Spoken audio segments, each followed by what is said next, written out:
পুজো শেষ, আইসিডিএস কর্মীদের ওপর নামছে এক বড় ঝড়। কি এমন ঘটতে চলেছে জানলে আপনিও চমকে উঠবেন। এই ধামাকার ফলে অনেক কর্মীরাই বিপদের মুখে পড়তে পারেন। পুরোটা জানতে ভিডিওটা শেষ পর্যন্ত দেখুন। হ্যালো দিদিরা, আশা করি সবাই ভালো আছেন। Welcome back to WBICDS YouTube channel এবং ফেসবুক পেজ, যেখানে কিন্তু আমরা প্রত্যেক দিন আপনাদের লেটেস্ট ইনফরমেশনগুলো সবার আগে দিয়ে থাকি। তাই এখনও পর্যন্ত যারা আমাদের এই চ্যানেলটাকে সাবস্ক্রাইব করেনি তারা কিন্তু অবশ্যই লাল বাটনে ক্লিক করে সাবস্ক্রাইব করে রাখবেন, সাথে সাথে পাশে থাকা বেল আইকনটাকেও প্রেস করে রাখবেন। ফেসবুক থেকে দেখে থাকলে অবশ্যই পেজটাকে ফলো করে রাখবেন এইরকমের লেটেস্ট হেল্পফুল ভিডিওগুলো সবার আগে দেখার জন্য। পুজোর সময় আমরা সবাই আনন্দে আছি, কিন্তু আনন্দের পরই আইসিডিএস কর্মীদের জন্য অপেক্ষা করছে বড় এক চ্যালেঞ্জ। ইকেওয়াইসি থেকে শুরু করে নতুন সিস্টেমের কাজ ইতিমধ্যে অনেকের সমস্যার সৃষ্টি করেছে, আর এবার আসছে আরো কঠিন নিয়ম। কি সেটা আসুন ধাপে ধাপে বুঝে নিই। নতুন ভার্সন অনুযায়ী 3 থেকে 6 বছর প্রতিটি বাচ্চার মুখের ছবি তার অ্যাটেন্ডেন্সের পাশেই তুলতে হবে এবং সিস্টেমে সেটি করতে হবে।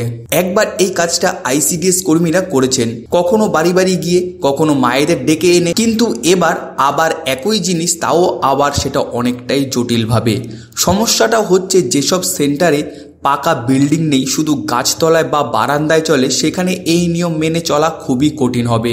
আর সবচেয়ে বড় দুশ্চিন্তা, আগামী দিনে হয়তো নিয়ম হবে যে যেসব বাচ্চার ছবি সেন্টারে অ্যাটেন্ডেন্সে থাকবে কেবল তারাই খাবার পাবে। ফলে যারা অন্য স্কুলে পড়ে কিন্তু আইসিডিএস থেকে খাবার নেয়, তাদের ভবিষ্যতে কি হবে?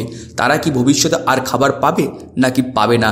এইরকম কিন্তু অনেক প্রশ্ন তুলে আসছে। তারা কিন্তু ভবিষ্যতে আর খাবার পাবে না, কারণ তাদের যে অ্যাটেন্ডেন্স পিকচার, মানে তাদের ছবির সময় যে অ্যাটেন্ডেন্স, সেটা যদি না হয় তাদের যে খাবার, সেই খাবার কিন্তু অ্যালটই হবে না। তাই অ্যালট না হলে কিন্তু আপনাদের কাছে যে খাবারের পয়সাও আসবে না এবং আপনারা কিন্তু সেই খাবার খাওয়াতেও পারবেন না নতুন নিয়ম অনুযায়ী।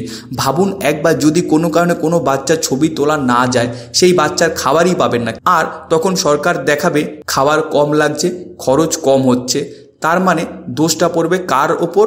আমাদের আইসিডিএস কর্মীদের ওপর। দেখা যাবে কর্মীরাই নাকি খাবার গায়েব করছে, কর্মীরাই নাকি চোর। কিন্তু মেন বিপদ কোথায় দাঁড়াচ্ছে? মেন বিপদ হচ্ছে কিন্তু এইখানেই।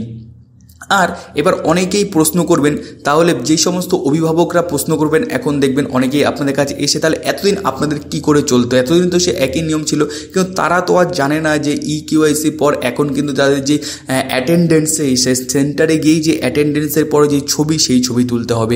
এটাই কিন্তু এখন হতে চলেছে। এবং আপনাদের কি মতামত রয়েছে সেটা কিন্তু অবশ্যই নিজে কমেন্ট বক্সে কমেন্ট করতে ভুলবেন না। এই সিস্টেমটা কি ঠিক নাকি ঠিক না সেটা কিন্তু অবশ্যই জানাবেন, এবং কোন ডিস্ট্রিক্ট থেকে আপনারা এই ভিডিওটা দেখছেন সেটাও আমাদের জানিয়ে দেবেন।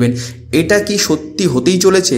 পুজোর পরই এই নিয়ম কার্যকর হবে বলে আশা করা যাচ্ছে। হাজার হাজার আইসিডিএস কর্মী এমন ফাঁদে পড়তে পারেন যা ভাবার বাইরে, যেখানে পরিশ্রম করেও তারা দোষী সাব্যস্ত হবেন।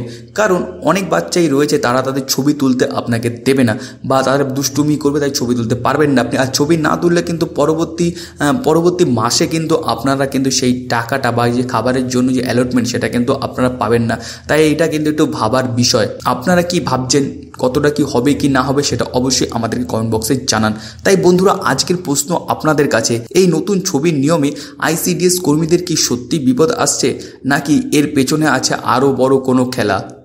কমেন্টে জানাবেন আপনার মতামত। আর যদি ভিডিওটা ভালো লেগে থাকে, লাইক করুন, শেয়ার করুন এবং চ্যানেলটি সাবস্ক্রাইব করতে কিন্তু একদমই ভুলবেন না। পুজোর আনন্দ কেটেছে কিন্তু অনেকটাই ভালোভাবে, তবে মনে রাখবেন পুজোর পরই হয়তো আসছে এক বড় ধামাকা। আর সেই ধামাকা হচ্ছে কি, আগেই আমরা বলে দিয়েছি, ইকেওয়াইসির সাথে অ্যাটেন্ডেন্স এবং ছবির সমেত কিন্তু আপনাদের করতে হবে।